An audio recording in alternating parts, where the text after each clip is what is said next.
Gimana nggak? Ngerasa capek banget ngurus toko, udah ada karyawan sih, udah di-hire, tapi kenapa rasanya semuanya itu harus kita yang mikirin sendiri? Kadang-kadang mulai dari pricing, harga, sampai seperti stok dari produk, dan display yang ada di rak pun harus kita yang geser-geser. Padahal semua orang yang mulai usaha itu inginnya kita memulai usaha tanpa harus dipantau 24 jam sehari. Palingnya kita bisa punya lebih banyak kebebasan nih. Kalau kita mengalami masalah seperti itu, artinya ada problem dalam delegasi. Detil ya, gua kasih tahu ya. Kalau kita baru mulai untuk merintis usaha, kemungkinan kita akan mulai dari level yang paling bawah, yaitu level 1 delegasi. Yaitu semua keputusan dari kamu.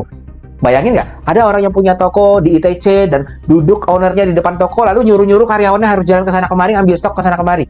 Itu namanya level delegasi nomor 1, yaitu ownernya harus ada, baru karyawannya pada kerja. Di sini kendalanya adalah owner belum memberikan ruang ke karyawan untuk mikir, dan juga belum memberikan ruang untuk memutuskan. Nggak ada yang salah, saya nggak bilang ini benar, ini salah. Tapi coba bayangin kayak anak tangga. Semakin tinggi levelnya, artinya semakin besar kepercayaan kamu ke tim, dan sebaliknya juga benar, semakin besar kepercayaan tim ke kamu. Ada 5 tangga delegasi untuk seorang leader. Yang pertama adalah mereka akan nurutin kamu, plek-plekan apa yang kamu suruh. Yang kedua adalah mereka akan berpikir dan meriset. Tapi pada akhirnya kamu akan bantu mereka mikir dan menentukan hasilnya. Dan selanjutnya adalah mereka sudah riset, mereka berpikir, dan mereka sudah memutuskan, lalu kasih beberapa opsi ke kamu, dan kamu tinggal memilih yang terbaik yang mana. Yang selanjutnya adalah mereka sudah mulai dari riset, memutuskan, dan juga pada akhirnya sudah melakukan. Tinggal akhirnya di-report ke kamu. Dan yang terakhir ini adalah mereka mulai dari awal, meriset, memutuskan, bahkan sudah menjalankan, dan kamu pun tidak dilaporkan, kamu tinggal memantau hasil akhirnya saja.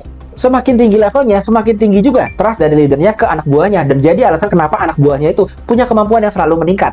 Tapi ini tidak akan mungkin diciptakan jika leadernya punya trust issue ke anak buahnya.